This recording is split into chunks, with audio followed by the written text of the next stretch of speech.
this is not a new thing for us to say as well, but fun is our number one KPI in our business. If it's not fun, we're not doing it, because the life is too short. And you're choosing to do business for yourself because of, it could be monetary reasons. It could be that, you don't have another job, you've got no other choice. But most of us are doing it because they want to change something they're doing in their life. And actually there should be an element of fun and enjoyment in it. So if you can't throw a frisbee around a conference centre in your business, because you've chosen to, but what's the point? What is the point? And I think there's a lovely kind of sweet spot somewhere in that middle there of people allowing themselves to be a bit more creative in their thinking of things that they could do. Going back full circle, that whole yes piece we said earlier. Could you do this? It's not a definite no right now. Let's explore what that could look like in practice. And that's like, we're not going to give a spoiler right now, but there's something we're working on right now with a project for the middle of the year. It's like, well, there's nothing to say we can't do it, and it sounds like it's a lot of fun for us. And I'm a stats man, as I said. I'm a stats Quick man. Google: 1.66 people per 10,000 die in a car. Okay, 1.1 in 10, 1.5 in 10,000, just over. And I can currently only find 2 people who have died from a frisbee incident. Still, that's 2 people, though. Whatever. I wonder how many frisbees have been thrown. What does the colour yellow have to do with consistency and authenticity in your business? Well, to find out the answer, you just have to listen to this episode. Now, it's been a little while since I had a double act on the show. My 2 guests today are an excellent double act to break that streak with. They are Alan and Emily Braithwaite of Yellow Tuxedo and the Digital Circus. They are all about online visibility. They've also both had varied and interesting careers, which have all kinds of leadership lessons. So we'll be talking all about that and more today. They're also podcast hosts themselves, and I have in fact been on their podcast previously. If you want to listen to that, I will put the link in the show notes for you. It was certainly an enjoyable chat, so I hope you get something from it. Having been in business together for over a decade now, Emily and Alan are very well placed to give us insight into the life of an entrepreneur, the leadership challenges involved, and some of the little nuances of working with family as well. It's going to be a wide-ranging, interesting and enjoyable conversation. I have no doubt about that, because with these 2, it always is. So I hope you'll enjoy it, listener.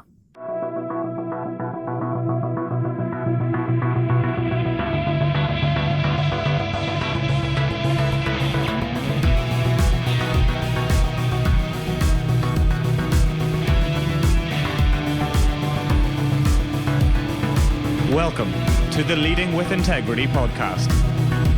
Leadership talk for the modern manager.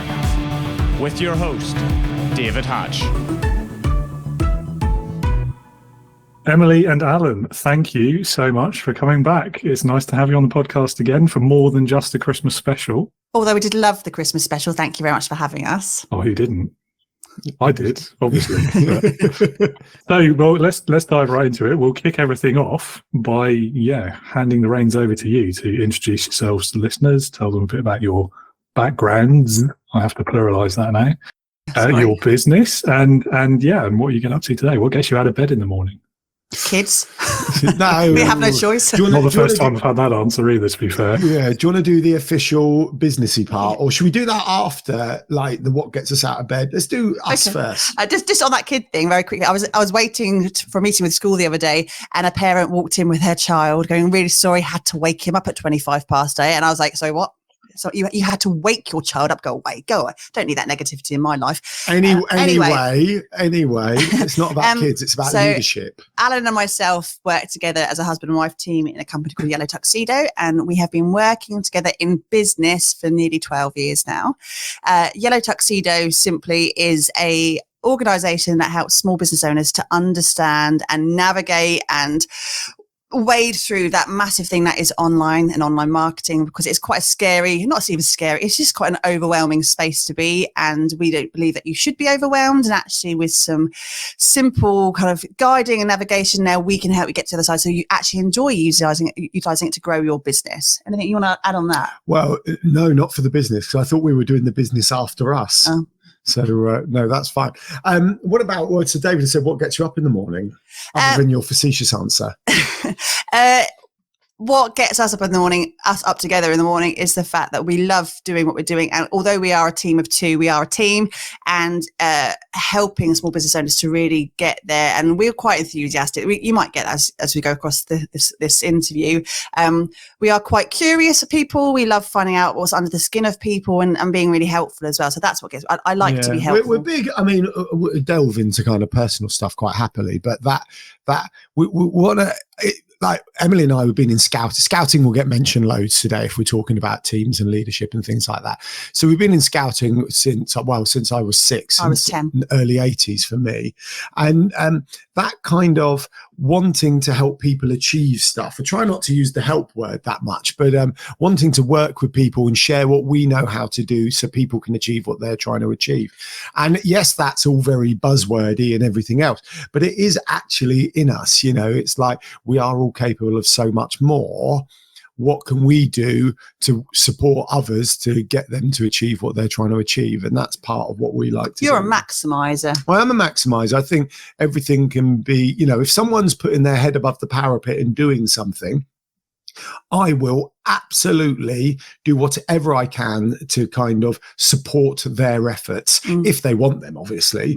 If they don't want them, we're not interested. But that if you're making noise, we are there supporting it 100%. Yeah, fair enough. And I must say, having known you for a little while, I do agree. You're an excellent team. I think you work really well together. Your podcast is a really great way of showing that as well. I think the way you host, it's really good. Biggest lesson then that you've learned from life as business owners, because you've been doing it a while now?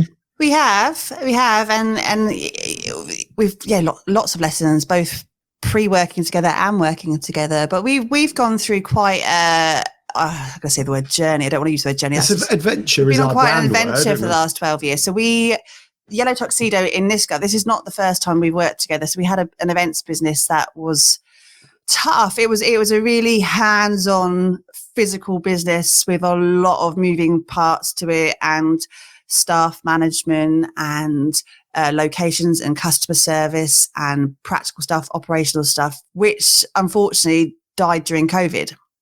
So, you know, we've had to go through a lot of lessons in that business in terms of understanding what success is. And we have to remember it was a very successful business, we're at the point of looking at franchising and growth that way. There were lots of things in the horizon for that.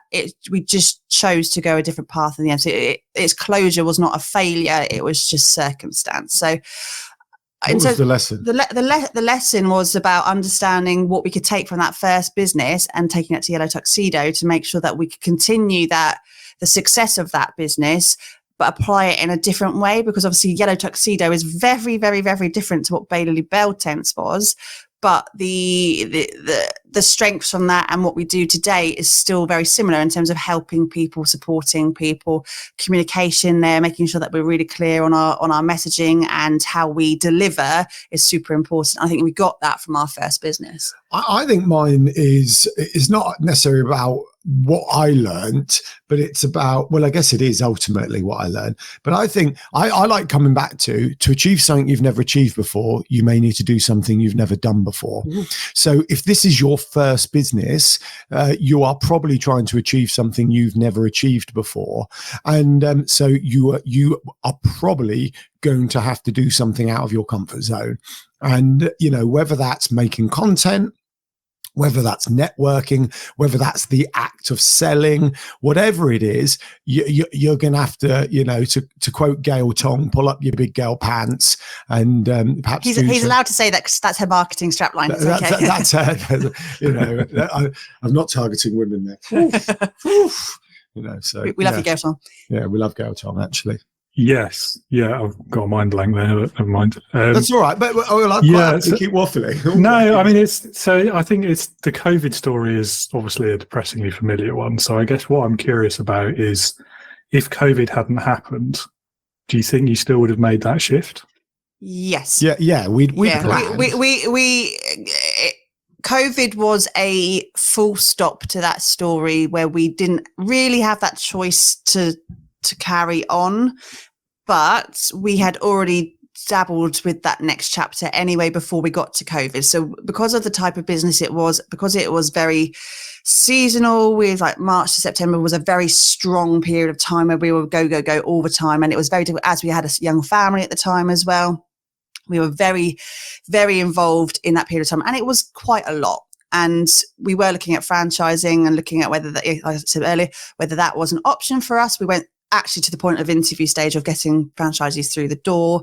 It looked at bringing managers in to look after that. While there were lots of things we looked at. And what we realized was that during the winter months, when we had that more downtime, when we were looking at growth and content marketing, all the stuff that we do when you're not able to do that during the summer, was it actually what we wanted to do? And we had floated the idea of Yellow Tuxedo over the last couple of years anyway, kind of informally of doing what we were doing. Actually, with what we do at Yellow Tuxedo draws upon our skill sets before that business, actually, which is kind of full circle. It's quite crazy. You kind of get away from that corporate life, go, you don't want to do that anymore, and then you come full circle and you do it anyway. But we had decided actually the time spent with the family was important to us. The time stretching our muscles a little bit more in terms of brain there, to be able to do different things a little bit more, to have that flexibility, to not be so constrained by that time. We'd started that in the 2019, and then COVID happens, and then it was at that stage of going, okay, so one door is shut. One is still kind of cracked open a little bit. We're not quite sure what that looks like right now. What is our choices here? And actually, when it came down to things like finances and government support, which we got nada, nothing at all. We went, okay, we have to amplify this. So it was that actual step we needed really to go, if you're going to do it, yeah. I quite like how you're delivering this in quite a kind of formal, businessy, professional manner, and none of it's not true. It hit the creek. We went, okay. Yeah, absolutely. When you lose 100% of your projected revenue for one business, and you've got a business that's 6 months old that looks like it might have legs, and then the 3 kids get sent home to be homeschooled, so you ring up the school and go, just so you know, we will not be doing that much schooling because otherwise we don't feed our children. So we had to go to town on Yellow Tuxedo and grow it as quickly as we can, which when delivered in a more businessy manner is how Emily delivered it. So but it was tough, and actually going back to lessons learned, there was a really interesting lesson near the beginning of COVID lockdown. Now, accepting it was lockdown, and in the early days we weren't actually sure if we were all about to be attacked by zombies, right? We were those preppers. Yeah, Alan was like, what's our exit? We need a new car, we need a van, where we're going to go to, where we're going to drive to, how far the Outer Hebrides are we going to go. What's the best weapons to take? We watched in the early first week or so, we watched World War Z and Zombieland in one weekend, looked at each other and went, yeah, we probably need to think about this, because we didn't know. We had no idea, right? No, I know what you mean. But one of the other lessons learned was when I think it must have been a week or 2 in, and everyone was in lockdown and the weather was good. And I think, I'm not dissing the seriousness of it, but we weren't sitting there going, actually, I don't think it's going to be a zombie apocalypse here. I think, life will continue. So we put a post out for this bell tent business about going, would you like a bell tent in your back garden? We can deliver it, hands off, payments clean online, literally, give it kind of 12 hours before you use it, whatever we put out. And it was one of our most shared, most spread social posts ever. I might go and find it. It was like multiple thousands for us, which we're just a small business, was loads. Like all our friends and family contacts shared it. It was unbelievable. It generated zero inquiries, £0. And that was a real big lesson on kind of life on social media and everything else, and having to factor that in, because technically we ticked every box. We did a post, we got great engagement, we had a direct call to action, it was easily solvable, but we hadn't factored in, X, Y, and Z in that situation. And so that was a big learning. I think we realized from that point, when you look at online visibility, and what we always preach all the time is that your online visibility is more than the social media that you put out. And I think there's a lot of weight put on social media to grow your business. There are other mechanisms you can use, and that it's a bit stupid to kind of go, okay, Instagram's where I'm going to grow my business for life, and that's it. And I'm going to sit there and I'm hoping some magic one's going to fix that, because it may not. And we saw that in reality as well. Yeah, I know I've made that mistake. It is so easy, isn't it? To just get tied up in the vanity metrics. And yeah, but when you take a cold hard look at it and realise no business I've ever done has come from that activity, you do have to question, like, what's the point sometimes? Yeah. Well, yeah, agreed, actually. But there is an element of, does it fill your cup? Does it make you happy? Yeah, right? true. Yeah. You know, because going for a walk makes me happy, but doesn't generate me any money. And, you know, creating content makes us happy. But it does make you money, though, Alan. Well, is this a classic Gary V? What's the ROI of your mum? You know. Yeah, no, going for a walk does not make us money. No, but it does not have a direct return. Indirectly, though, you go for a walk, you clear your head, you come back and you get the whiteboard out, and I have to sit back and hold on for dear life. Yeah, in that sense, we can go, that post did, if you're using your thought process, that post did make us money because we learned so much from it, we adapted, overcome. So, but no, it does not directly make us money. But it does fit part of your visibility. And if we're going in sales mode and kind of contact stuff, people want to see 7 things or whatever the figure currently is before they choose to buy. And it does all fit into that. You know, and we don't know that when the business shut and then we sold all the stock, but the person who bought the stock hadn't seen that post. We don't know that. So you never know about the knock-ons. And, you know, this is a big thing, this thing we're big about in Yellow Tuxedo, which is embracing the grey, not the black and white, because the grey is where the true growth and excitement sits. But sometimes doing that thing that is fun, that you're going to deliver in a much more passionate, engaging way because you're finding it fun, that may not have a direct return, is so worth doing because of what could happen off the back of that, the opportunity that could then come, which is not always direct monetization. I obviously agree with that, and I was being slightly facetious just now, because otherwise I wouldn't be doing this podcast right now.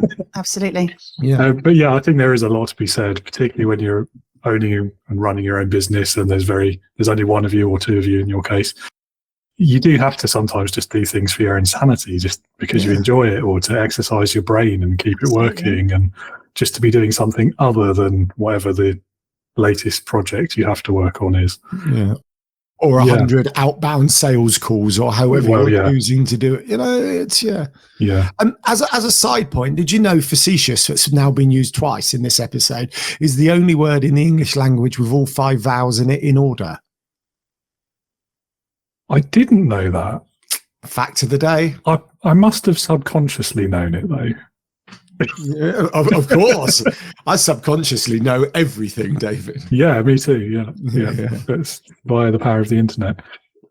Yeah, and I guess the early days of COVID as well, I know exactly what you mean there. It was scary. I don't think I was ready for a zombie apocalypse, but I did watch that series they did on War of the Worlds pretty early into the first lockdown, and very similar kind of feels. There was another film as well. It wasn't about zombies. It was called Greenland with Gerard Butler, and it was about they had a national emergency and everyone got pinged on their mobile, or certain people got pinged on their mobile. I remember that, and they had to get to wherever first because they were going to a state. Basically, it was like sacrificing the rest of the population for the sake of a few important people to rebuild the world when everyone died of whatever virus, which was lovely. Oh, and the Kate Winslet one, Contagion. Don't do that to yourself. Why would you do that to yourself? That was years before COVID, that film, though. But they played it around that time of COVID. Go, why would you show us this? Yeah, it skyrocketed in the charts, didn't it? Everyone was watching it. Yeah, and that was quite a disturbing film, actually. Yeah. I watched it before COVID. I haven't seen it since, because why would you watch it again? But, it doesn't bode well for mankind. Yeah, but I mean, it was genuinely quite scary at moments, though, wasn't it? In those first few weeks, I remember going to I can't remember why, somebody in the family had run out of paracetamol, I think, and I volunteered to go to the supermarket to get some. And it was the first time they were still doing everyone queue outside, and you have to queue at least 5 meters away from the fun. And they was just all the way around half the village. And then you get in there and there's people all like red faced with no masks and coughing, and you just, and we didn't know what it was going to be like yet, because we'd never had it. So we didn't do any of that, though. Yeah, I don't like that any day of the week, by the way. We almost used the now, especially that first month or so when we were really heavily locked down as a bit of a mission to make sure that we didn't leave the house at all. We managed, for some amazing stroke of luck, we got a Tesco delivery every single week for 52 weeks of that first year, 2020 to 2021. We were so lucky. And we got yeast and we got bread and we were like baking bread, pizzas on Saturday, Tesco delivery to our house. We do not need to leave the house. We're staying here. Wave at my mum from the driveway going, thanks, hi, hope you love you. What a shame you can't come in. Bye. But it's like we flatly refused. I don't know why. It wasn't about necessarily fear of seeing humans, but we just, well, if this is it. This is what we're doing. We're going to stay in here, and we just became a bit of a competition at some about how long can we go without actually having to leave. Now, interesting. I was talking to my barber. Like, I don't know why we're talking about COVID and lockdown so much. I know why we brought it up, but we don't really talk about it. But I was talking to my barber this week about it as well, and we were both sharing how nice it was that we didn't have to hug anyone for a while, and people weren't coming round, and it was just us as a family unit. Yes. If I was single in a flat, I imagine it was unbelievably tricky. We weren't. We were a family of 5 in a house with a garden, and the sun was out. And we did 100 days of vlogging. And we did 100. Yeah, we had a project. We did 100 days. Project 100 vlogs. Yeah. So nice. And did you get like bonus reward points from Tesco for getting that many deliveries? Or no, our club cards were skyrocketing. So, look, ignoring the fact this is Tesco's, because there's always a lot of haters for Tesco's, and understandably so. We have had a home delivery at the same point every week, which is probably our most routine thing for years and years and years. Right? We were back in the day. We used to get a riveting podcast. We used to get invited to like Tesco's club card. We were like premium members and would get invited to like Tesco's after hours. Inner circle. It was fun. We used to go to the staff room and do their taste testing and say, here, try this Christmas range of food. Okay. Yeah. Free buffet. We had a very fun night at Tesco's once with their staff drinking and eating their food. Cool.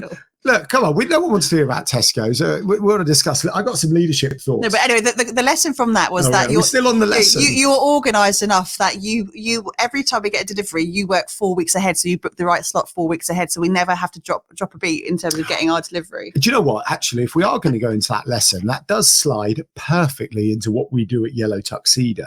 So what we teach, one of the things we teach is when you get that strategy and that methodology right, i.e. planning to book your Tesco's 4 weeks in advance. What it then allows is for you to do the fun, be gregarious, whatever you then choose to do being the word, because it's underpinned by the kind of strategy, methodology, consistency, and whatever other buzzwords we should put in. But does that make sense? Like by booking that, we were allowed to concentrate on this, whereas otherwise we would have been struggling on the week of can't get a spot, and it would have taken up time. And we would have to go and do click and collect. And we've had to have left the house, and with our zombie machine. Yeah, nightmare. Yeah.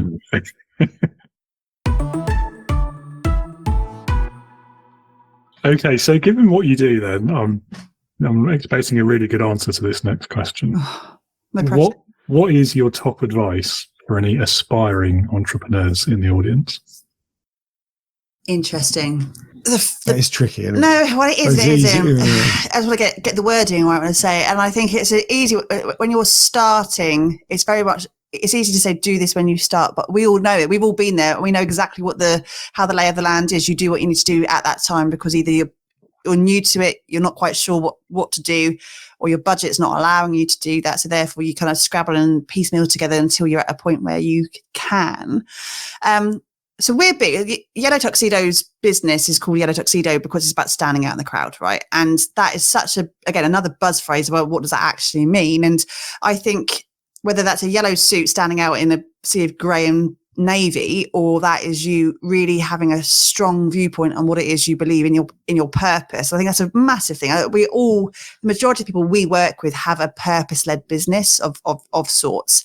It could be wanting to clothe people so they feel fabulous, or it could be that they're looking to solve confidence issues with speaking, or whatever. There is a purpose behind that, and I think you having that clarity in your vision of what you're trying to achieve first, and building the business around that without even going you're true to that path, because what you're going to get is what we kind of unpick with everyone is a lot of noise either side of you telling you do this, what's this, and you get so bogged down by that you can easily divert. And I think you have to really know if that's what you want to be, and that's the vision you have, and that's how you want to be seen, and that's what your brand should be, then you must be as rigid as you can to make sure that no one can tell you otherwise. What we teach with Yellow Tuxedo is that methodology, I suppose, but we can't tell you what to do, and I don't want to tell you what to do. That's not my place to do that. That's yours to own. So I think understanding that if you need help, you need support, fantastic, but don't let anyone tell you what to do. Would you? Yeah, well, obviously I don't disagree. It's what we talk about day in, day out. Mine, I like to think I'm quite a simple person sometimes, but mine's a bit more of a don't think, just do. Right? Oh, stop!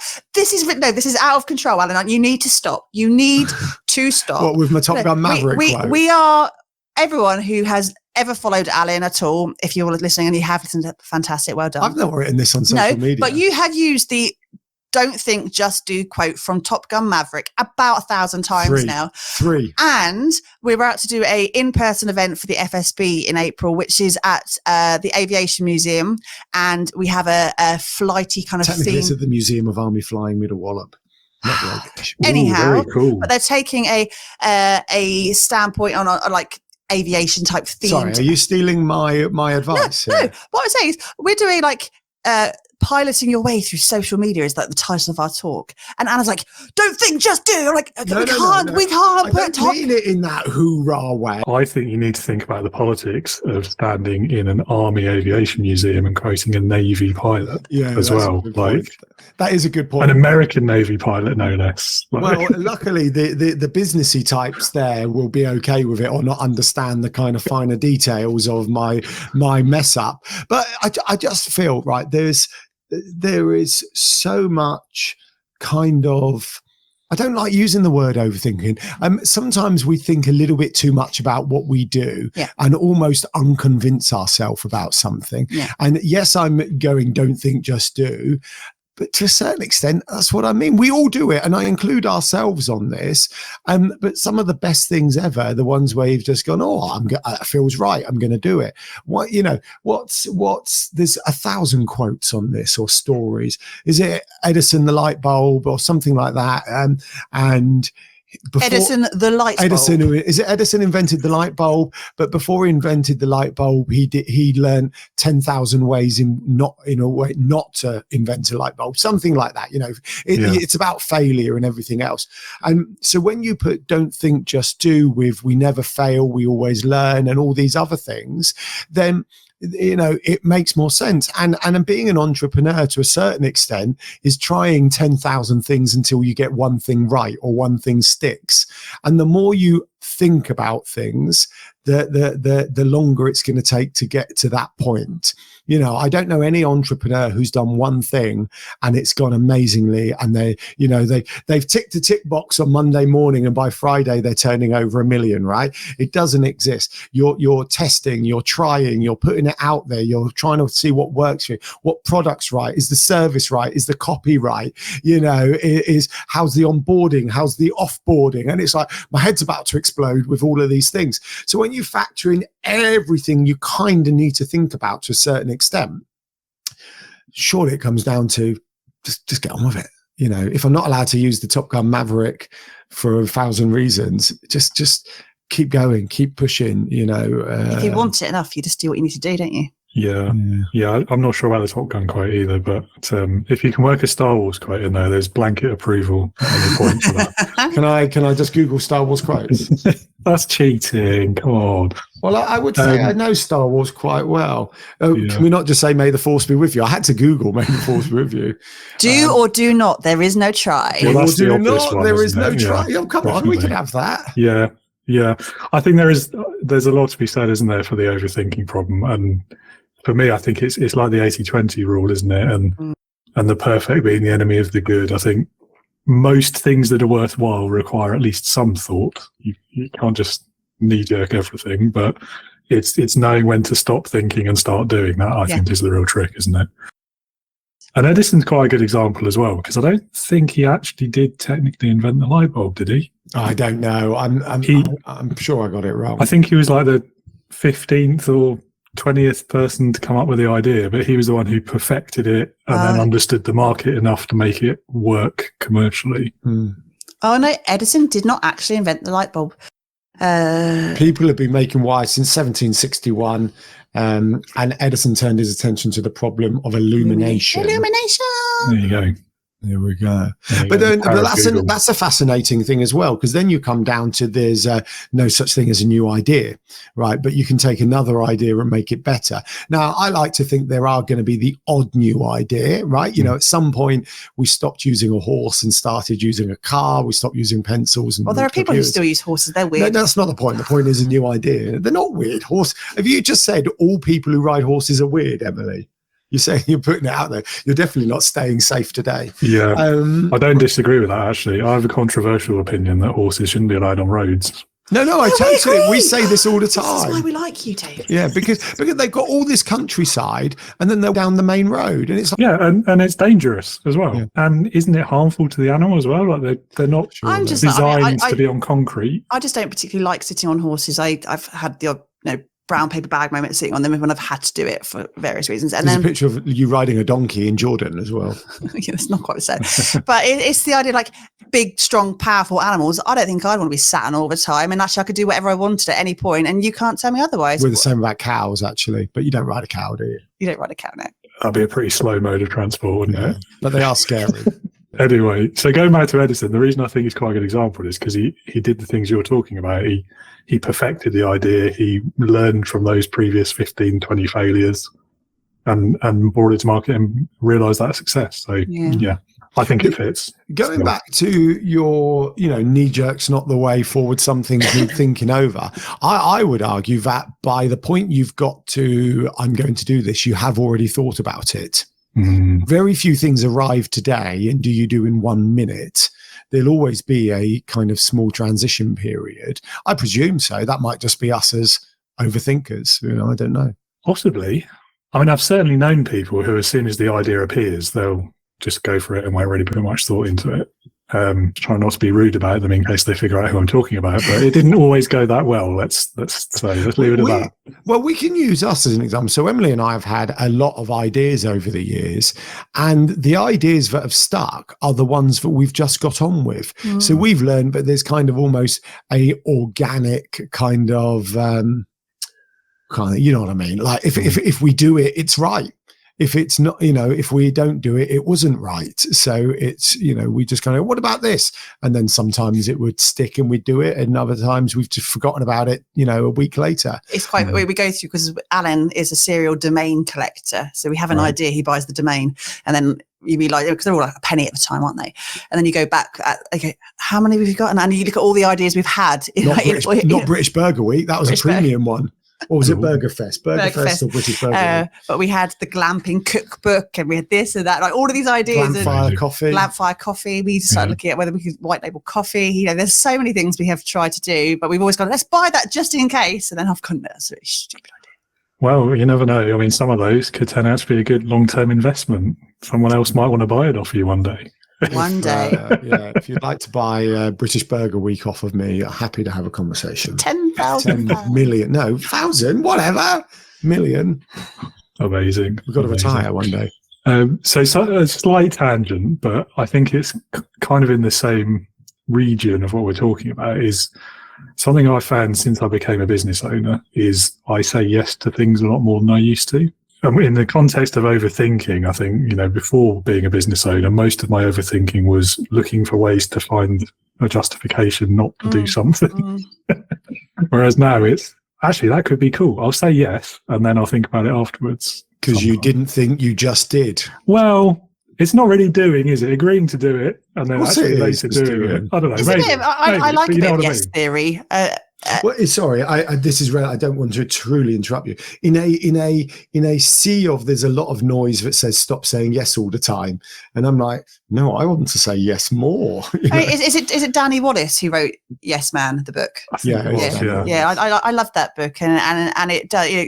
I think there's a lot of noise, and Alan just kind of alluded to it. There's a lot of noise around boundaries anti-hustle culture. Stop hustling. Say no. Have time for yourself. I'm like, don't work so hard. Don't work. It's like clearly these people aren't trying to grow a large legacy, you know. And I think actually what saying yes more does, and you've just said it as well, is the fact that you may not know how to do something yet, but say yes and work it out later is that first part of that. But also it just unlocks so many new opportunities to different people that you might work with, different ideas, different ways of thinking. And it's a better way to be, in my opinion, because also you're putting that positivity in that rather than take it. When I always say no more, don't this, protect your back, it always feels quite oppressive and negative because this is all really hard.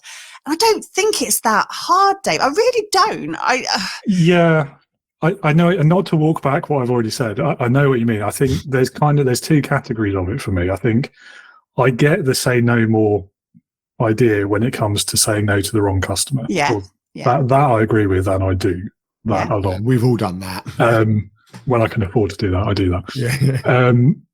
And then I think the saying yes bit, I don't know if I like the say yes and figure out how to do it later thing either, because I've worked with some bosses who did that a lot, and it was usually someone else who ended up dealing with the figure out later part, and quite often me, and I used to hate that as an employee. But I think there's not immediately saying no that's where I come to it from. I don't want my first reaction to be no, I don't want to do that. I want to say at least let's have a conversation about it, and I want it to be a yes. But that makes sense? It makes perfect sense. But I think we're in that kind of nothing's 100%. We don't catch every fish. Police people don't catch every criminal, etc., etc.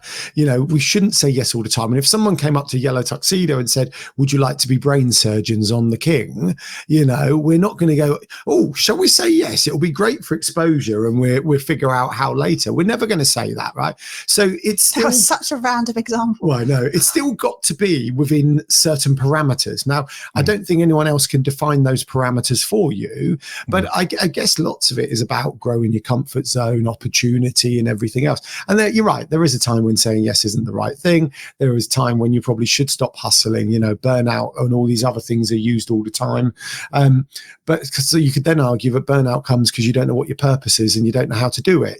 So therefore work on your purpose, work out this, because and then there's all of this to everything, right? So if we have to work on this kind of 80% broad arm approach, kind of scooping everything in that 80% up and letting 10% either side of our arms go out. And that's how we should be looking at these things. But I think the biggest challenge is the people who may be walking with their hands straight in front of them with the tiniest kind of 15% gap. And with leaving lots, I can't do the maths that quick, lots either side, and they need to broaden it and allow it to come in, because opportunity does come up to you when you least expect it. Yes, we joke about podcasting and having fun and return on investment, but if you don't do the podcast, nothing's going to happen. If you do the podcast, something can happen. And if you do the podcast in the right place with the right thing in the right way, then something's more likely to happen. And these are the points, I think, to factor in. And once again, without really meaning to, it comes back to what we teach. We see a lot of people do a podcast and go, I'm having fun, I'm chatting to people, and it gets a bijou amount of listens when they launch each episode, and we go, well, hold on, if you try this and this, it will naturally get more exposure and visibility, because that's what we teach. And they go, okay, and they do it and see it. So that's what we do. We're increasing the opportunity for opportunity, basically. I was thinking over that as a situation there, in terms of what's the situation. No, Alan, can't do that. No. No, see, David and I just go, you and I have very mirrored faces a lot of the time, going, should David and I have had a lowbrow conversation and you and David had a highbrow conversation? This is what it's genuinely why for the last few we've done, we have gone separate. We've gone, let's have our voice separately and then come together at a different point, because I think this is more fun this way. Okay. I have found, so when we're together, Emily's the straight person, the straight man, and I'm the kind of the fool, the fool in the partnership. But when I'm by myself, I default to serious mode, which I find quite interesting. No, I was going to go to, so for anyone who does it, I was very very opportunityed. I was very lucky to have an opportunity last year to go to Malawi. And that was one of those say yes, work it out kind of situations where it was not on my radar at all. It was something that I got tagged in a random LinkedIn post. And the opportunity was, would you like to lead a team of 10 women to Malawi for a women's partnership?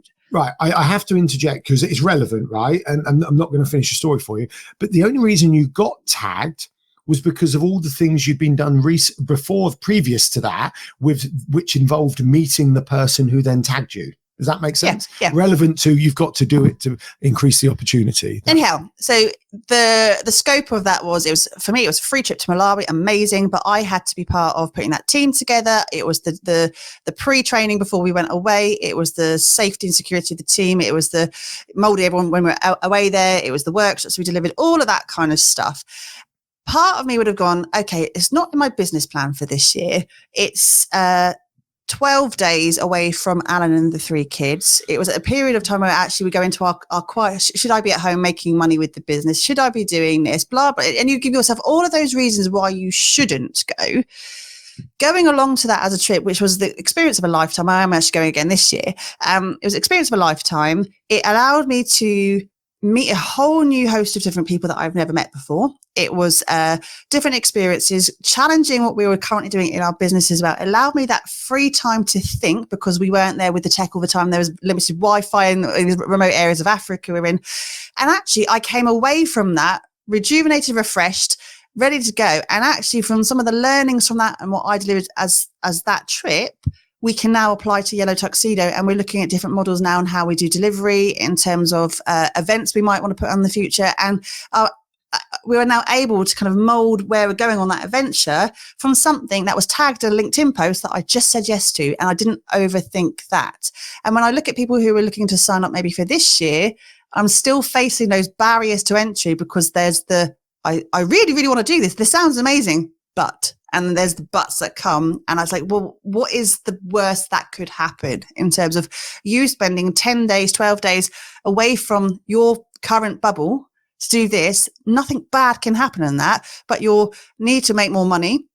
Oh, do you know what? You could fundraise for this, or the need to be there for your kids. Well, you may have a partner, you might have family, you might be there. There are things there. If you just look outward a little bit further to see what could be the solution, rather than going, no, I've got blockers straight away. And that has been a massive learning for me, watching that sort of play out. I think you, and I did mention it, obviously all of that's correct and brilliant and fabulous. I love how he validates every No, time. I didn't mean, what I didn't want to do is think I was ignoring it. So I say that to kind of go, no, that's brilliant. But the tagging part, the being tagged is so much bigger than just, I got tagged in a post. Because the person who tagged you had to know who you are, had to know you were still active, had to know you were relevant to the tagging. And all of that comes back to putting it out there, being social, sharing your adventure, your values, so people know what you're about. And if you hadn't done that consistently over time, then that person wouldn't have known to tag you.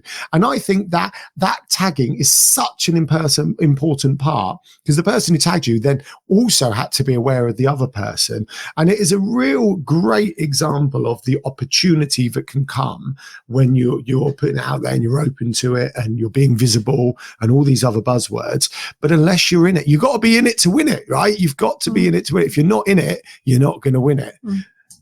Right.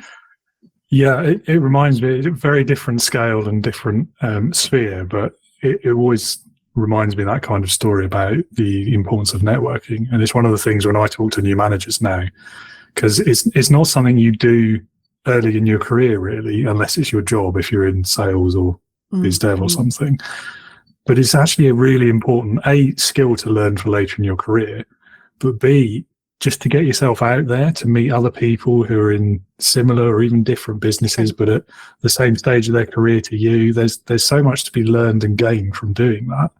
But if you're not in it to win it, then you're not going to. I love the idea of networking with different people. And we have, as part of our Yellow Tuxedo offering, we have a membership called the Digital Circus. And in that is, we've got, say, 100 people in there who are all completely different walks of life, different industries, like polar opposites to each. We've got musicians and we've got business coaches and we've got plumbing. We've got such a variety. Some have been in business 25 years, some have just started. You know, the benefit of speaking to that is so much healthier, in my opinion, than speaking to industry professionals in the sales sphere who have been doing this, because that's all you kind of surround yourself with. And there are different ways of thinking. And what we love about what we do is that doesn't matter what your industry, your barriers to online are all very similar a lot of the time. And that's your commonality. So, you know, whether you're trying to get 10 new houses to wash windows for, or you're looking to have world domination over here in terms of being a public speaker on stage doing a TED talk. They're two very different goals, but you still have to have a voice, have a message, have a clear vision of what you're trying to achieve there, and use the tech to be able to utilize it properly to be able to kind of get there and actually have people looking at what you're doing. So those things are all very similar. And that's why I love that kind of network more so than those very focused, targeted. This is one thing that we talk about all the time. Yeah, absolutely. We were talking about that today. So I think, yeah, it is. It has to be kind of cross industry, because we can learn so much. As Emily was saying, you know, today someone was talking in a session this morning that they finished a launch, so they had to get their head back around what to talk about on social media, and they were positioning it as a bit of a struggle challenge to overcome. And I was reminded there's a guy called Ross Edgley who's into fitness. He swam around the UK, fantastic guy. I like him for very different reasons to Alan. Men are more than just objects, Emily. I'd just like to remind you. And he's done some remarkable stuff. And he one of his things he talked about was when he's in between challenges or training for challenges, he gets to just enjoy fitness. So he will do different things. He will, you know, go to the gym or go for a run and just gets to enjoy fitness. And I was suggesting to this person in the call this morning that in between the launches and the serious stuff, just enjoy the social media and the connecting and the being social and all these other things. And it is really tricky at times, or not really tricky, it's really easy at times to fall into this, right, what's my strategy? What's this? You know, but actually the strategy might just be to enjoy this period of time. Just go and chat to some people and don't worry about posting, you know, can go and connect with set yourself, you know, connect with new accounts and people online. You nearly stumbled then. I've never known you go, I can't work out how to finish this sentence. I'm just going to look at Emily. You've never done that, ever. Never, ever, never, ever. What's this, an All Saints song? I'll use that as the intro clip right at the beginning. Please. Or edit it out, you know. No. I'll roll the dice on the day and decide. Yeah. We're a keep everything in couple. We don't edit anything out of our podcast. Yeah, I usually am too, but it depends. Depends on what topic we go down next. Yeah, I like recording. That should definitely not be it. Yeah, I like not to embarrass guests as well if I can, depending on the guest. Might make an exception for you, Alan. Yeah, always. Well, I work on the basis that if you say it, kind of roll with it, you know. It's which is Oasis lyrics, obviously. So you just doesn't matter. Mm-hmm. Okay, fair enough. Yeah. Have we said anything bad? No, we haven't. Another question, which is a totally different tangent. I did an interview with a guy who's spent 20 years in business with his brother. Now, I can't imagine doing a business with my brother, let alone for 20 years. But it did make me think about this aspect of the family business. And I say this not in a sarcastic way, because often this word is used sarcastically in this context. But I do think it's quite brave and courageous to, as a married couple where you don't have any other income, start a business together. Have you ever regretted it? No. Was it difficult at the beginning, or? It's never. I'll let you answer, Emily. No, Alan and I have this question a lot, actually, and people go, "Oh, I could never work with my other half, could never do it." And we the same answer comes out, and if you get asked on a podcast, it's the same answer. The answer is no. We've never regretted it. Love the adventure together. I would love, you know, I'm working with my best friend. It's brilliant. It's absolutely fantastic. We have this ability to know that we've got very different skill sets. We've got very different experiences. We have different career paths from before we worked together, but we have commonality in the fact that we are working towards the same goal. So that is a strength that a lot of people don't get. And you know, my my family background is that I grew up in a family business. So my grandfather had a chain of, or many businesses. He was a serial entrepreneur. So it's no surprise that I'm now in that kind of realm as well. But he started a chain of nursery goods shops. So like buggies, pushchairs, that kind of stuff. And we had 4 shops between the family, and my mum and dad had one, my uncle had one, that kind of stuff. So I've always been around family business and seeing out that dynamic, and it's been an interesting learning curve. Now, fast forward a few years, when we started Bailey Bell Tents, we also did have family members working with us outside of us two. Never again, never again would we work that closely to family and friends in that kind of motivation is very is very, very different. And like, so I'll use my dad as an example, but this is not a diss on my dad, but my dad is like, well, what is this to make? We need to graft, and we need to do, because that's traditional values of how you work. Whereas Alan and myself are a bit, let's work smarter, not harder sometimes. Let's work at structure. Let's look at different models of business, and look at online. Let's look at global. And we're using those quite different words to what was in the 1980s. Let's just stay in your lane, do this. So the fact that Alan and I, we recognize the nuances of family business, and I've come into that in a relationship knowing some of those lessons as well from what my mum and dad would have had. We are both very ambitious. We are both very driven. We're both very gregarious. We are both very, we don't suffer fools, and we have a very clear vision of where we're trying to get to. And it's quite an exciting place to be there, where Alan could have the stupidest idea in the world, but it's not stupid. And I will sit back with a cup of tea and go, okay, lay it on me right now. Normally you belittle me on Instagram stories about my ideas at 6 a.m. I draw the line when I'm coming down at 6 a.m. in my dressing gown, and I'm an early riser. And he's literally go, right, go. And I'm like, oh, just let me pour my morning coffee first, darling. So, and I will then reply, well, we don't win the day by doing that, darling. Let's go. But I do think coming back, it's having those different skill sets, which is really, and not just in terms of practical skill sets, but in personality skill sets as well. So Alan is Alan. I say that in a completely positive way. He's a very different breed of human to anyone else I know. He's very loud, and he's got really strong opinions, and he's very creative. But when we started this, he was very analytical, and I was more creative brain. And we've almost swapped over in terms of what we do. I'm still loud, but I'm probably a bit more under the blanket, kind of considered sometimes and needing that quiet space. But he pulls me through and I pull him through. So we complement each other with how we are as personalities too, to answer that in a very long-winded way. That's very interesting, particularly the swap. Mm. Yeah. We do still, like, the bit with me is, I think it's, the creative part was very profound for me, actually, understanding that I was way more creative than I actually realized.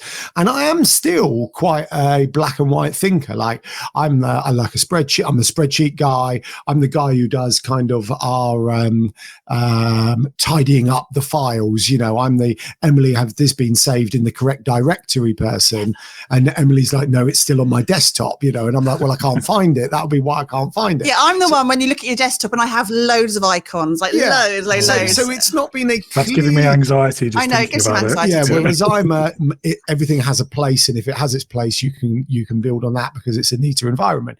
So there are still those, like I say, Emily's more of a creative thinker, and I'm more a black and white thinker. But what we've allowed is my creative side has grown a bit, and Emily's more kind of academic, because you are a naturally academic side has kind of come out. So first time in 40 years. But. Well, yeah, but that's fascinating. And my creative side, first time in 40 years. So a quick story short, I remember being 13, taking my GCSE options, sometime in the early 90s, and I said to my art teacher, I really like art. I want to take art, but I understand I can't draw or paint, and because not like these guys, because mine were rubbish. And he's like, well, actually, we don't think you should take art because you're not very good at it.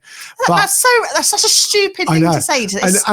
But I remember kind of going, well, I can't draw or paint, but I remember being fascinated by art. I remember being fascinated by this kind of creative topic, which now, obviously, in 2024, you'd work out a way of embracing it. But at the time, you didn't. You just went and did something else.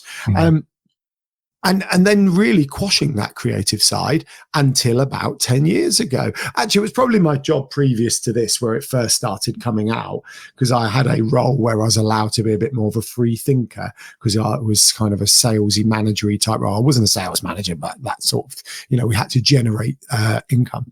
And so it started coming. But then in this, I've enjoyed, and I remember going to a marketing department once. We've got a conference for the kind of team coming up, like 100 people or so. I want to get. Are you aware? No. I want to get frisbees.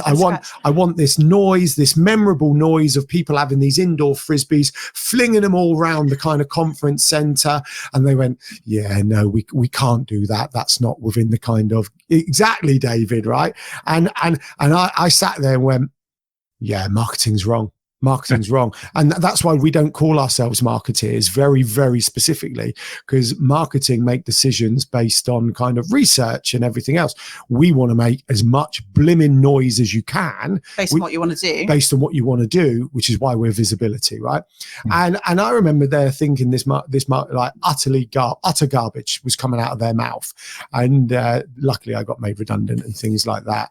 And I did feedback that they were wrong, obviously, because I'm that type of person. Before or after they made you redundant? Well, before. After. Interesting coincidence. I know. No, it's the role that's made redundant, David, not the person. Yeah, sure. Yeah, sure. And but I just never forget that, because, in my head, there was nothing wrong with these collapsible indoor frisbees. And can you imagine, like 100 people just flinging them around? It would have been amazing. They were in budget and everything. But the marketing department were like, no, we'll stick to like stick-on things or USB sticks or insert yawn here, as that marketing person opens their book they got when they qualified that says insert company name and begin, it's like, not my style. Yeah, I mean, the frisbee thing sounds great. I mean, it's all fun and games, isn't it? Until someone has an eye out. You can't get an eye out with a round object. You reckon? I don't know. If you throw it hard enough, I think. But hold on. We have this conversation. Like Ben, our middle child's very risk averse, right? And he'll go, "I can't die." And I have to remind people, you can die walking down the road, right? You could die in your car. You can die doing anything. So if you're going to do it, you might as well have some fun, right? Funny. This is not. And then check the statistics. This is not a new thing for us to say as well, but fun is our number one KPI in our business. If it's not fun, we're not doing it, because the life is too short. And you're choosing to do business for yourself because of, it could be monetary reasons. It could be that, you don't have any other job, you've got no other choice. But most of us are doing it because they want to change something they're doing in their life. And actually there should be an element of fun and enjoyment in it. So if you can't throw a frisbee around a conference centre in your business, because you've chosen to, but what's the point? What is the point? And I think there's a lovely kind of sweet spot somewhere in that middle there of people allowing themselves to be a bit more creative in their thinking of things that they could do. Going back full circle, that whole yes piece we said earlier. Could you do this? It's not a definite no right now. Let's explore what that could look like in practice. And that's we're not going to give a spoiler right now, but there's something we're working on right now with a project for the middle of the year. It was like, well, there's nothing to say we can't do it, and it sounds like it's a lot of fun for us. And I'm a stats man, as I said. I'm a stats Quick Google: 1.66 people per 10,000 die in a car. Okay, 1.1 in 10, 1.5 in 10,000, just over. And I can currently only find 2 people who have died from a frisbee incident.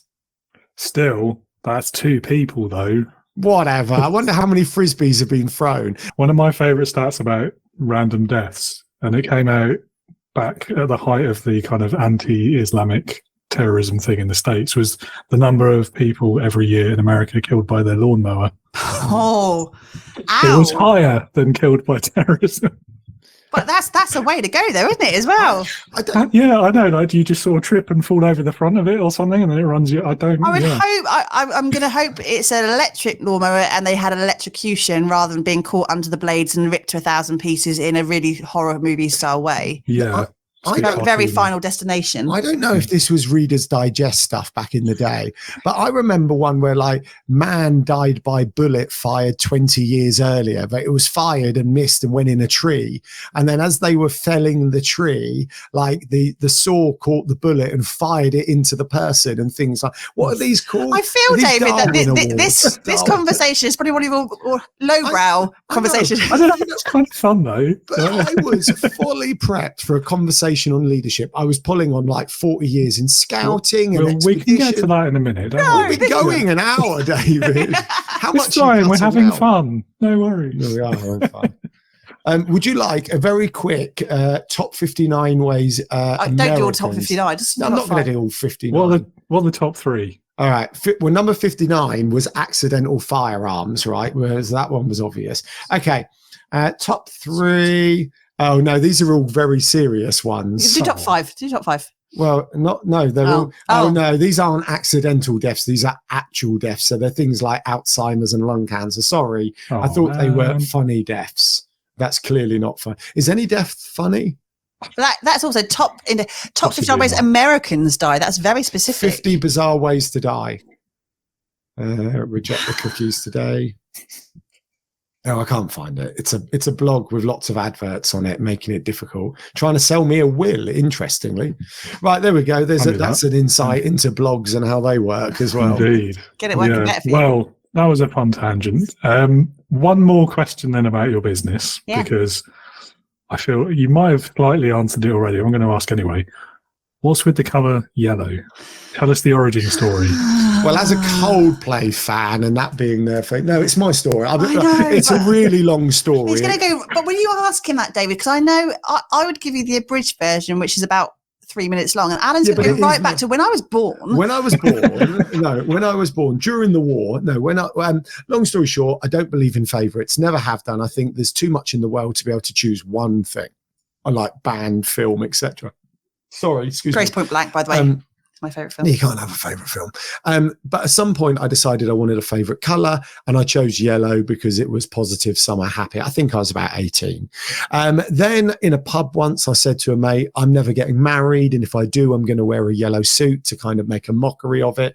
Fast forward, I met Emily. I did decide to get married. Emily luckily also decided to get married to me. And when I was telling my friend that I was engaged, he replied with, so I take it you're wearing a yellow suit. So I replied with, something like that. We then sorted out my yellow suit, which has its own quite. I'm going to tell that story in a second. So hold on, I can't tell I'm speeding my story up, but Emily's going to tell that. I think for anyone listening, it's a worthwhile conversation. Should I tell that as well? So buying a yellow suit in the UK is either very expensive or difficult. So I started to look to Hong Kong and places like that. And at one point the stag do was going to be in Hong Kong and all this Hong Kong, and ended up, don't do Hong Kong, that would get me in trouble. And so Googled it, and what a company in Hong Kong did was fly people over to the UK. They then measured you up and took the measurements back to Hong Kong, and your suit turned up in the post a couple of weeks later. Fine.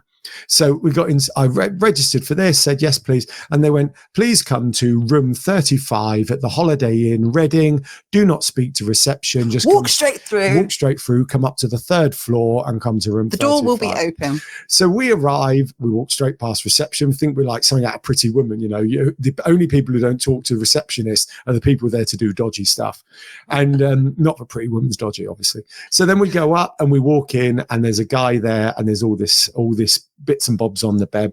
So we pick the yellow, we pick the blue lining, and then he says, take your top off, please. I need to get some pictures of your build so we can make sure we get the fit right. So, and then after the pictures, he says, okay, where's your credit card? Let's take payment. So just to kind of paraphrase, someone's taken pictures of me topless, and I've let them take money off of our credit card for those pictures. So I'm about to go topless viral, and I've paid for the privilege of it. No, none of that happened. 2 weeks later, my yellow suit turned up in the post, and it was amazing, and still fits 11 years later. So pictures, not a tape measure? There was some tape measure as well, but they wanted to. Okay. Yes. I think the tape measure factored in my love handles and things like that. So right. Anyhow, going back to the story of where Yellow Tuxedo. So anyway, Yellow Tuxedo became something, and we quite liked it. Yeah, sorry. First of all, the elephant in the room. Yes, it was a suit, not a tuxedo, but yellow suit doesn't have the same ring as yellow tuxedo. So we changed it to Yellow Tuxedo. Yeah, I think that's probably wise. It's all to do with syllables and the flow. And but everything else. the message is in terms of, Alan wore a yellow suit to our wedding. I was, definitely not the center of attention in that day. And it was all about standing and doing something that he wanted to do in a way that was fun. And it made us all smile. And we still talk about it to this day.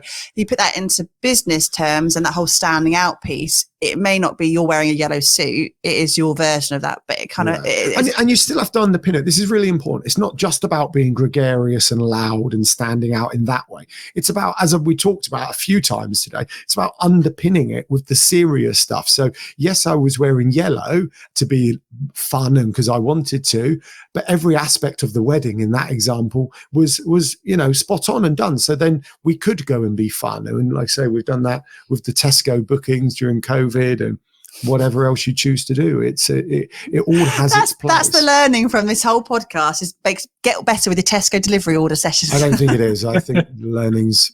No, it's prior planning, isn't it? Yeah. Prior planning. Well, I have to say, I mean, the yellow, it's nice to hear the story behind it, but I don't think I know anyone else who is so committed to their brand. Like for anyone who's not watching the video version, you're both wearing yellow. We do. There's yellow wires coming out of your microphones. Yeah. Your drink is probably in a yellow receptacle, isn't it? You've got your pineapple cup today. No, I've got yellow mug, yellow phone. Yeah. But it is a little bit ridiculous in her, and it, your brand is not just your colour palette. We know that for all the branding experts out there going, you only say that to placate the branding. I do, but it is memorable though as well. It is memorable, and we are at a point now. So we're wearing yellow now, and we wear yellow majority of the week because you put it on for a video, you put it on for a social media post, you put it on for a meeting on Zoom, whatever. And then you realise that you have nothing but a yellow wash and you're wearing it all the time. So you might as well just embody it. And the little touch points are funny. But we have people who, we've got new clients through the door who've seen us on the school run because we have people walking through the park in the yellow jackets and they remember us. And it's a point. Well, do you remember the woman, there was a couple who lived the other side of the hedge that we walked past and they stopped us to say hello because their daughter knew us. And she said they're the couple who was wearing yellow. So she stopped to say hello. You must be that couple. We have people sending us pictures that they're in Sainsbury's in like the habitat section of Sainsbury's and they've seen a yellow lamp. And I saw this and I immediately thought of you guys. Like it's that memorability that we've got now. And that's not being centre of attention in any way, but it's that connectivity of what people perceive and that silliness and fun. We look like a bowl of blancmange, but not blancmange. Banana custard most of the time. I think it comes back to my full circle here. Like to do something you never achieved before, you may need to do something you've never done before. And in a world so when you're employed, you're earning your wage, right? What you do does not actually directly affect anything that's happening in that larger company, right? It just doesn't. And fundamentally, the people at the top and the investors, they're the ones who get richer and everything else, right? You earn your wage. When it's your business, every single thing you do can have an impact on that business. So why would you not take every single opportunity that is available to be more memorable? And if by wearing a yellow jumper and having a yellow watch strap and going, yellow mugs makes you more memorable, winning. Absolutely winning. Right? And it doesn't hurt anybody. And, truth bomb, I do wear other colours sometimes. Well, pipe down, Charchie. I've got a really lovely... I don't believe you. She doesn't. But in the evening, I've got a really lovely, a red kind of really big baggy jumper. That's my kind of comfort blanket type thing. I love wearing it. But, and there's no problem doing that. But, outwardly when we're doing stuff, when we're not doing that now, people notice. If we don't wear yellow, everyone's like, I feel a bit uncomfortable. And this doesn't feel right. What's going on? Are you okay? That level of what's happened? Yes. And it's not an act. The washing machine broke. It's like, I guess there's a little bit of semantics in the words here. It's not an act, but it is an act. It's a uniform, because if we weren't doing yellow tuxedo, would we be wearing yellow all day, every day? Probably not, right? But it still is my colour. I chose it when I was about 18 years old because I wanted one. I still owned yellow stuff before. And if you're working in Tesco's, you'd be wearing a Tesco uniform. I'd be wearing the Tesco's uniform. You know, if I played for Manchester United, I'd be wearing their kit. So there is an element of, yes, we put it on because this is what we do, but it is a natural thing, you know, as part of it. And you know, but it's the same with, look at YouTubers. You've got Casey Neistat's got his sunglasses. You've got Peter McKinnon who goes, "What's up?" and wears his hats. And, you know, lots of people have that memorable thing. What's yours? What's yours today? And you don't have to announce it. It's a very subtle thing. That, or not so subtle. Well, funnily enough, I mean, we speak to you quite a lot, David, but your Spitfire in the background has almost become that subconscious thing in my head. I was the same. You know, which is interesting because it's only been there 2 months.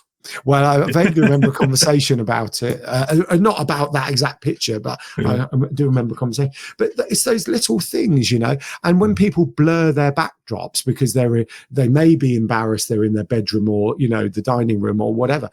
If you leave actually, we've got a friend, Kirsty, who was doing her Zooms, her networking Zooms from her kitchen, never blanked her backdrop. And she was known as Kirsty with the nice kitchen because they just had it done up and it was particularly lovely. So she was known as the VA with the nice kitchen. And it's all these subtle opportunities at all times. And we've just got to be prepared to do it. And it might take confidence, which then comes back to Gail and her big girl pants and everything else. But if unblurring your background makes you more memorable in this instance, unblur your background. Yeah. That's not as profound as I thought it might be. The point's still there. I mean, we're getting towards the word authenticity, aren't we? But I think consistency as well, I think is really important. And that, I think, also leads us nicely into leadership. There we go. I knew we'd make it. So what's the biggest leadership lesson that you've each learned in your careers so far? Who wants to go first? I'm going to go. Does it have to be career? Can it be life? Well, kind of same thing, aren't they, ultimately? No, well, I think when you say career, I go back to employment in my head, and it's not.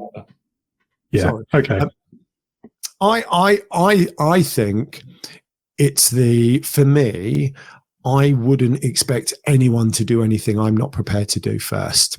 And I, you know, in amongst all the finer details, and we've done like, you know, and Emily's going to do a no noise at me at the moment. I'm a qualified mountain leader. I've taken groups caving in the Scouts. You know, I've done lots of adventurous things in what I would deem a more adventurous traditional leadership role that, you know, kind of business sort of took from those people achieving adventures from Shackleton and, you know, all these other big names from the past. And that's what business did. They took that on board. And I just think back to some of the things I might have done when I was a bit more scared when I was younger, being a scout leader or a patrol leader. But the second it dawned on me that actually I might need to do it first or be prepared to do it was a big switch for me. And I remember caving once. And I was always a bit scared caving because when you go caving, if something goes wrong, you still have to cave out. Like, whereas you're climbing, you can just go, I'm scared, or this has gone wrong. I can just come off and abseil down, right? And I remember getting to a sump. A sump is when the path goes under the level of the water and you can't see the other side. And I looked around and I would always be near the back of the group, so I was a bit more scared or whatever. And I went, no, I'll go first. And a mate turned around to me and said, you've never done that before, have you? I said, no, I haven't. And it was a bit of an epiphany moment for me about, actually, yes, I would have done it, but was I prepared to do it first? And in that time, I was prepared to do it first. And I was probably, I don't know, 19, 20, 21, something like that. And that was a real game changer for me in that kind of leadership. I wouldn't expect you to do something I'm not. And that's the same with, you know, whether you're cold calling, whether you're doing sales and you're inspiring someone through leadership to do those jobs for the rubbish, unless you're prepared to pick that phone up and make that call. Are you really going to? You don't have to have done it, but you need to be prepared to do it first. Mine's a bit too fun. I was trying to work out which one's been the biggest lesson for me. So the first one is you don't know everything, right? And you cannot know everything. So that therefore you can't always be right, but you have to take considerable and listen to other people where they may have an opinion that is valid and could change your mindset a little bit about how you deliver that project, whatever that is on the ground. So number one, you have to recognize that you don't know everything, but how do I throw it? Also recognizing that some teams cannot thrive without that leader, and that leadership is necessary a lot of the time. And I think we always kind of, that whole flat hierarchy kind of, it's okay. Sometimes you just need that direction to say, no, I'm going to take charge there. And if that is you having the balls to go, right, okay, I'm going to lead this team right now, but still with that considered approach of other people's thoughts and feelings as well, to make sure that you're making the best decision, but still putting yourself forward to go, right, okay, let's go forward with this and make that work. Because I've been in so many committees and teams and projects when I'm like, I'll say it's 11 o'clock at night right now. Can we just, because it just doesn't work. And then you don't actually move the project forward. You're just sitting around mulling things over, and it's crap, in it. I think that not knowing everything's really important one. Actually, I had that at Scouts last night. So I'm a Scout leader recently. Has he mentioned he's a Scout leader? No. Well, I'm back to it after years. Maybe. No, I mentioned Scouts. I didn't say I was a Scout leader, and I've gone back. And the Scout troop I'm involved with, they hadn't had consistent leadership over the past couple of years, and they wanted consistent leadership. And I said, yeah, I'm happy to do that role. And last night we were playing games outside, and myself and one of the other leaders was at the front trying to make a decision on what game to play. It's utterly ridiculous, this example, but it's so absolutely happened. And we looked at each other as we were discussing this. The Scouts were all being noisy on the floor, and we had a choice to make at that point. I can either tell the Scouts to please sit quietly while we decide what they're going to do, or we could stop and ask them. Right. So we asked them, we engaged them in it and went, what version of this game do you want to play? Do you want to play this version or that version? And they went, can we play that version? Can we do this? Can we do that? Yes. That's absolutely fine. And it was a real stark reminder, not stark, it was a reminder to me, oh, actually, I don't need to know everything. I don't need to decide everything. I need to factor in the parameters around it and make sure it fits with the bigger picture, et cetera, et cetera. But I did not need to decide what game they played last night. Yeah, I like all three of those, I have to say, because two of them, it kind of reminds me of my own sort of teenage years as an air cadet. And I have a mixed relationship, I think, looking back with how leadership is taught in that context. But two of the really early principles that were always instilled in us were, don't tell someone else to do something that you're not prepared to do yourself, because there are too many people, as soon as they got that first whiff of power, like, clean the toilet. Yeah, any rubbish job, they were never going to be the one doing it. It would always be someone else. So that principle was always really important. And then the other one was, if you don't know, say you don't know. Yeah. But then follow up by going and finding out and making sure you come back and tell everyone what the answer was. Yeah. Yeah, it's quite important, that. And I think then the third piece is about something I've learned in the many years since. Well, some years since. Don't want to give away how old I am.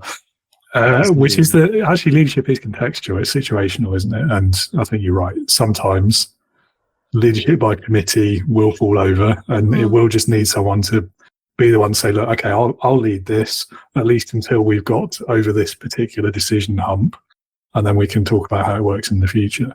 And it is contextual, but it does come back to any team who have achieved something fantastic. The leader, more than likely, based on no evidence, will have a slightly dictatorial approach to the leadership within that team. Now, I'm not saying they're a dictator. Hold on. This comes back to this. Nothing's 100%, right? But there will be an element of, we are going to the South Pole. This is how we're going to do it. Are you on board with this? Yes, I am. Great. Okay, I need someone to look after the tents. I need someone to look after the dogs. I need someone to look after that. But there has to be that element of direction, perhaps, rather than dictatorial is a better word. And what I feel that happened, and this is the thing, I said this, it was Trisha Lewis's podcast I was having a conversation with. Any team, and this is specifically about teams, I guess, as well, that's achieved something mind-blowing, from a theatre drama troupe where the director is the leader, to Scouts with a Scout leader, to teams summiting Everest, there will still be an expedition leader, an event leader, whatever example you can think of. An athletics club will have a leader, who is pushing it forward. In the scout group I was involved in before now being a leader, they ran expeditions around the world. The expeditions only happened when one person went, I want to run this trip. This is the trip I'd like to do. Who would like to come?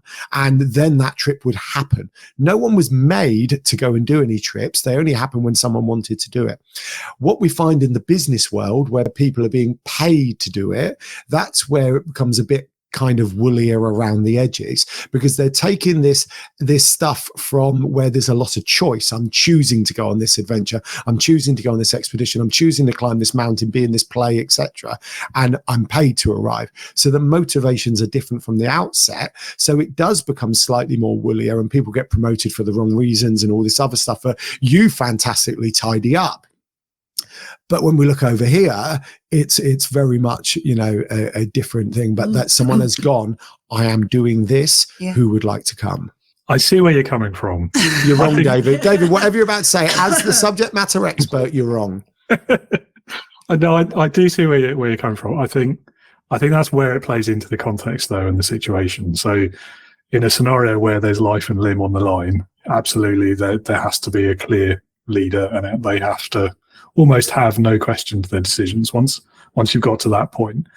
I think in a business setting, I saw a really great post the other day on LinkedIn. I cannot for the life of me remember whose it was, but it talked about the idea of seeking consent instead of consensus. And I think that is a really important dynamic that so many leaders get wrong when they just try and impose their vision and their mission and their purpose, their values even, on an organization. And then they recognize that maybe they shouldn't be doing that. They shouldn't be taking that dictatorial style. So they go for, well, let's build consensus. Everyone likes that. That sounds good. It ends up being paralyzed then, doesn't it? Because actual real consensus is, in most cases, almost impossible. I think, though, that's when they realize that their team are being paid to be there and they've not chosen to be there. Well, maybe. But again, I'd argue against that as well, because I think, are you actually paying people to just be there? And this is that same thing, same argument around work from home versus 9 to 5 in the office or flexi time. Are they being paid to be there, or are you giving them financial reward for the value that they are able to deliver, whether that be their skill set or their creativity or their opinion, their specialism, their perspective? I don't know. I think it's the latter in a lot of businesses. But I think that we could go on for a whole hour on this, though. In terms of that comes down to culture, and that comes down to how you hire and that motivation of that hire as well. So we all have different motivations for when we're going for career. It could be career progression. It could just be that you need to pay your mortgage, and that's why you're doing the job, because you just need to pay your mortgage. And coming into that position, there's opportunity to change that. They come in because that is their first and foremost driver, but it's that culture within the company where they see the bigger picture. It's down to what that vision of the company and what they're trying to build, and what we talk as a team of 2. We could be in a team of 10, we could be in a team of 10,000, but that big picture thing of where they're trying to take you from A to B and getting everyone on that page to go forth with that. Not everyone, they will start on that journey because they have that big picture thinking. They are literally going, I'm just paying, I'm going to work in whatever supermarket or work as a postman or whatever, because I just need to have a job, rather than it being my passion and my desire to do whatever in my life personally. Yeah, it's a good point. And I think, again, it's the nature of the company and the job, the sector, even the industry you're in can have an impact on that. I guess for me, I'm probably biased by the kind of companies I've usually worked in, where there is that specialism, there is that technical knowledge that you require as the leader. You can't possibly have it all yourself. And so if you want to get the best in that context, you do have to be more collaborative, more engaging, more inspirational even. Yeah. That said, even in a setting where that isn't 100% necessary, I think it's still a good thing to do, because you want people to, even if they're just there because they have to be and they need the paycheck, you still want them to have the best experience of course they possibly can. Of course you do. Of course you do. And I think as a leader, you're not going to achieve that by just saying, go and do that now, don't question me. I don't think I meant it in that. No, I know. I know you didn't. Dictator. I think Emily. You said the D word though, so Trigger. You said a lot of words before and during this podcast. Yeah, I know. But perhaps it's being, it's once again though we're looking at that kind of perfect world versus an imperfect world, and everything in between. So there is always going to be a lot of nuances to most things, and I think when we discuss leadership, we do look at it in that more. Oh God, now I'm really conscious about what word to it. That traditional definition that business has borrowed. Very, very quick side story. Sorry. We haven't got time for a side story. No, it's really quick. Interestingly, in scouting, Scouting, which Scouting, which came for in 1907 when Rudyard Kipling invented Scouting, and he brought everything over from, I think it was the Boer War and Mafeking, and it was based on the kind of army and the leadership within the army. Then business started talking about leadership, not management, in kind of the late 80s, 90s, etc.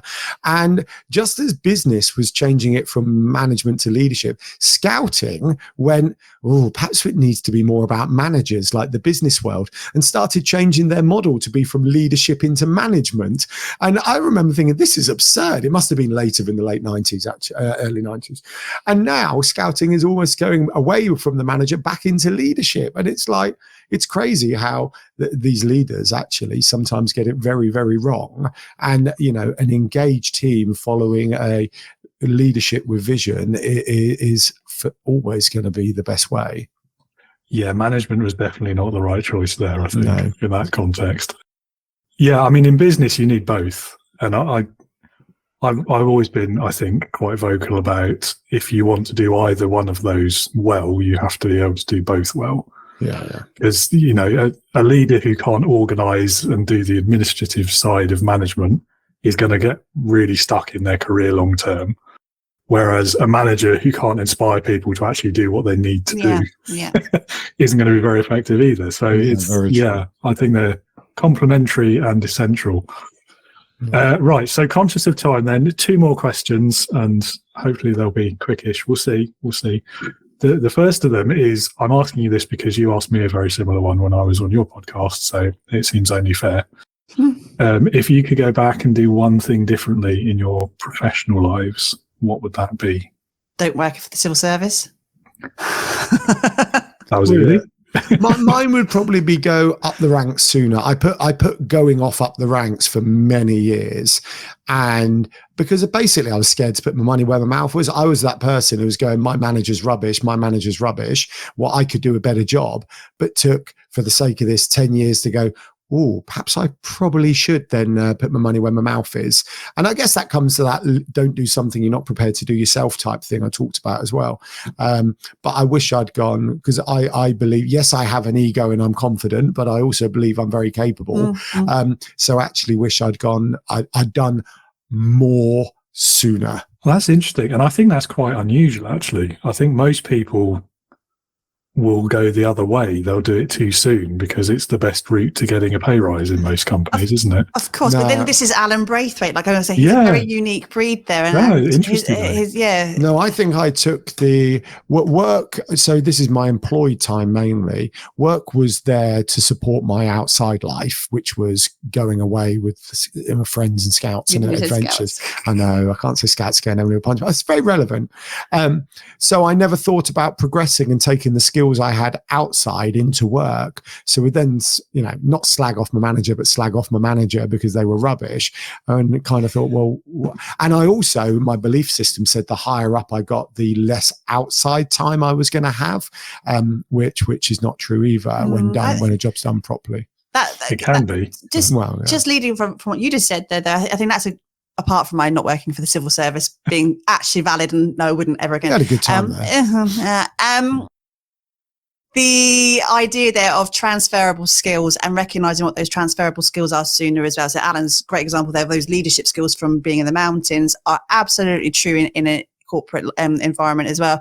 And you just you don't tend to sit back and reflect on what you have done previously as well, and those things that are transferable. And we've got in terms of our career paths, we've had those portfolio careers, lots of different things we've done, but they are transferable, and recognizing that just because you're going to apply for that job or that job, you should be remembering what you've done in all of those other things that apply to that moment as well. So that's the thing I would probably do better, is looking at what my transferable skills are as well. I wouldn't change it though. I love where we are now. Yeah, you can't change anything because it's why we are who we are today. Yeah, so, absolutely. Yeah. It's a fun question though. Yeah, it is. You only change something if you're not happy with who you are. Yeah, no, it's a good point as well though about knowing your value and particularly in employment context. Oh my goodness, so much so. Leadership heroes. Last question. Usually this is my favourite one. Leadership heroes. Woohoo! So I'll let you both choose one, but it's pick one person. It can be anyone you like, alive, dead, past, present, real, fictitious, who in your opinion would perfectly embody leadership. Who would it be and perfectly why? embody leadership. Oh yeah, I thought it was going to be who do you want a cup of tea with, not perfectly embody leadership. So no leader is perfect. There is zero leader in the world who is perfect, because perfect doesn't exist. We've unpicked that. We've unpicked been that. Yeah, I know. That's why it's such a difficult question. Who I think would be a great person to chat through and think about what they've done well, and they are dead now, is Walt Disney. Walt Disney. Yeah, but he said Goofy. Is it Goofy needs to die? He left a note on his desk saying Goofy needs to die. Don't anyway, but Walt Disney is a perfect embodiment of what we were saying just a few minutes ago, though, in terms of someone where not everyone's quite sure where he's got a clear vision, and he was an innovator and a creator, and he didn't give a two hoots about what everyone else thinks, because a bit like Steve Jobs, and if anyone wanted to improve whatever, they'd give a pen that worked for longer, that kind of example.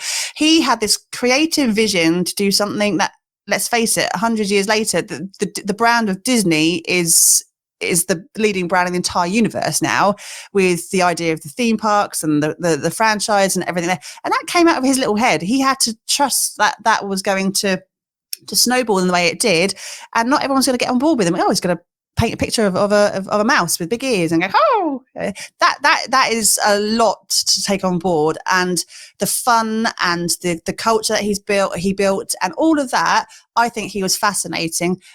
Obviously made some mistakes as well in his life with various business mistakes, don't we all? But I think, if you're looking at someone who is an innovator, a creator, and a good leader, I think Walt Disney is a good bet. So, sorry, innovator, creator, and good leader. Yeah. Okay, I'm borrowing that. So I couldn't think of one. Like I say, I've chose a favorite color once based on kind of logic. Why would I want one? So I don't believe in favorites. So picking one is very, very, very difficult for me. But I've decided I'm going with Dave Grohl off of Nirvana and the Foo Fighters, who is, what were your three things? Innovator, creator, leader. He's all three of those things. So interestingly, Dave Grohl is very much known as a visionary, slightly dictatorial leader. He's clear on where he's going, and if you're not using dictator. No, I used it to trigger David.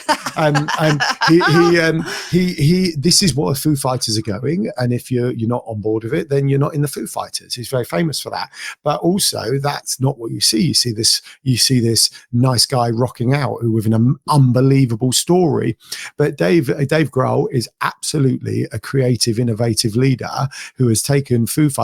And interestingly, Dave, as counteract argument to your kind of team without a leader, many bands who were perhaps a bit more flat and lacking in the kind of vision and direct leader have ceased to exist, right? Whereas the Foo Fighters had a leader with clear direction on where they were going, still exists and has had a couple of changes along the way, but the majority of people have stuck with him or come back. So Butch left and come back. Oh my God, this is a whole episode of the Foos. But as always, he's gone and learned his craft. He went into Nirvana. I don't know everything about Dave Grohl. I only know the kind of headline stuff. He did his thing with Nirvana. He learned from that, decided he wanted to carry on, knew where he wanted to go, and took people on that adventure with him. What we see is this amazing rock and roll band, and an amazing enigmatic individual kind of frontman to that band, when actually there's quite a lot more layers to it. So that's mine, if I have to pick one, which I don't like doing. It's an interesting, they're both interesting choices. Walt Disney, not without his own controversies. Lots of, you glossed over the controversies, Emily. Yeah. But then there's always that difficulty, isn't there, when you pick a historical figure and you're looking back so far in time, and one man's freedom fight is another man's terrorist. That's exactly that, though, because you're picking someone from a period of time where the life was very, very, very different. And you look at that in 2024, you're like, no, that could never have happened. And at the time, those controversies weren't as controversial. So I think if you have to, not all of them, some were. I'm choosing to look at the bigger picture here, the blue sky up here, in terms of whether you agree or disagree. That's not the question right now, is it? It's in terms of someone's leadership and how they've forged that forward. The Walt Disney brand is exceptional. You cannot fault that today as it stands. The Walt Disney brand is a legacy brand that has skyrocketed into where it is now, with thousands upon millions upon billions of people who work for that organization. They've done something right. Yeah, I mean, it's hard to argue with the end result, isn't it? And I think if you separate the business from the personal opinions, let's say, then it's an okay one. I don't think we've had him before either, so good. There you go. It does pose an interesting question. That do you let the negative stuff slide and focus on the impact? Because Gandhi's got stuff about him that's not good. Nelson Mandela has got stuff about him that's not good, and Walt Disney has, and Dave Grohl has. So do you either let that slide, or does it just prove not everyone's 100% perfect? Yeah, I think there has to be a line when it comes to like immoral and borderline illegal behaviour. That's not something to let slide. But when they can just be a bit difficult to work with, or their personal life got a bit fraught. Yeah. Because I nearly picked Steve Jobs, but I think I bet you've had Steve Jobs before, haven't you? I have had Steve Jobs before, and again, his controversies, I think, were more with how difficult he could be to work with, because he was drugs he put through his system as well, probably. Well, no, without the drugs, though, arguably he wouldn't have created Apple, because which happened first, though? I don't know. Anyway, I don't know enough about him, to be honest. The apple or the idea, the chicken or the egg. Yeah. I don't know. From what I read, it was so I have this theory that our brains work like this, but when you put your brain outside of the norm, whether that be through extreme things like cold water and outside, or drugs, or whatever you choose to get your brain out of the norm, that's when you allow your creativity to take place, which we know that from people who promote creativity. So I feel what he did, all of his extreme stuff and the drug taking, then allowed those ideas to formulate. Interesting. Well, I mean, when it comes to the bands as well, I mean, Dave Grohl, I'm sure. Unbelievable. I'm sure I don't know enough about him, but I'll be very great art always follows any drugs. Yeah, I think they took some. But again, I think he's another tale of two halves as well, isn't he? Because I mean, his creative dictatorship, let's say, is quite stark in its comparison to the way he is outside of that. So, like that really well-known story of him turning up at food banks and barbecuing for like 15 hours to feed people and things like that, where that is textbook inspirational leadership, isn't it? But also never had him before either. So 2 brand new picks. Well done. Extra points all round. It's the thing on Dave Grohl. It's almost like I was just thinking, like, majority of the interviews were only ever him and Taylor Hawkins, God bless his soul, and all stuff like that. You didn't really get interviews with the other members of the band, so you could argue that they had very strict brand guidelines. These are our brand guidelines. This is how we're going to do it. And you could argue that then, therefore, he was looking at Foo Fighters as a business rather than a kind of creative outlet. And that could then arguably be what, it's like relationships. Anything that you put effort into actually works. Business, you put effort into, it works. Relationships you let just happen don't always work. And you could say that's the same thing about Walt Disney and Dave Grohl. They put effort in, they thought about it, it happened. Fair enough. I can't argue with that. Yes. I can't remember the name of it, but if you haven't seen the film they did on Netflix a couple of years ago, it's kind of a semi-horror film. I'm aware of it. I've still not got around to it. It's worth a watch. We watched it in Halloween last year. It's quite entertaining. Is it Studio 66 or something? That's the one, yes. It escaped me, but yes. Yeah. That's our weekend watching then. Yeah. It is quite funny as well. Excellent. Well, thank you both for your time today. It's been a thoroughly enjoyable conversation. One very last mini question that I will ask. If any of the listeners would like to learn more about you, get in touch with Yellow Tuxedo, maybe join the Digital Circus one day. Can in June, yeah. Okay, in June. There you go. So, we're pretty simple. We're at Yellow Tuxedo everywhere, yellowtuxedo.co.uk or the digitalcircus.co.uk. And those links get you to us. Feel free to drop us an email. Let us know. hello@yellowtuxedo.co.uk. We're on LinkedIn, Instagram, TikTok, YouTube. Everywhere. All the places. All of the places. Yeah. And including all the podcast places as well, of course. Yes. We're Digital Circus Life, the small business podcast. Amazing. Okay. Well, for the listener, I'll put all of those links, as many as I can fit, in the episode description so you can find those and click on them to your heart's content. Thank you. And that's it. Thank you again so much. Thanks for having us. Thanks for having us. Bye. Awesome. Well, that certainly was, as promised, a wide-ranged conversation. We covered everything there from social media to networking to Yellow, and even back to music and cartoons. Can't say fairer than that. We even managed to talk about leadership in there as well. So I'm pretty pleased with how that conversation went. I certainly had a great time. I hope you did as well, listener. If you would like to get more information about Yellow Tuxedo, if you'd like to perhaps join the Digital Circus, it will be open in June. Or if you'd like to listen to the Digital Circus Life podcast, you'll find links to all of that and more in the show notes. So I do encourage you, click on some or all of those links. Reach out to them. Emily and Alan are both great people to talk to and have in your network, so I cannot recommend doing that enough. They would love to hear from you as well. Now, we mentioned networking and we talked about how important that is, even in the earlier stages of your career and when you are a new manager, to start to build up that network of support, of contacts, of people that you can just talk to. One way of doing that is by joining online communities such as Integrity Leaders, where you will find other people in the same or similar stage of their career who are there to learn more about leadership and to meet leaders just like you. So if you would like to explore that, visit www.leadernotaboss.com today. That's all from me. Thank you, as always, so much for listening. Really do appreciate the support that you will give this podcast. Do join me again next week. Until next time, remember, as always, be a leader, not a boss.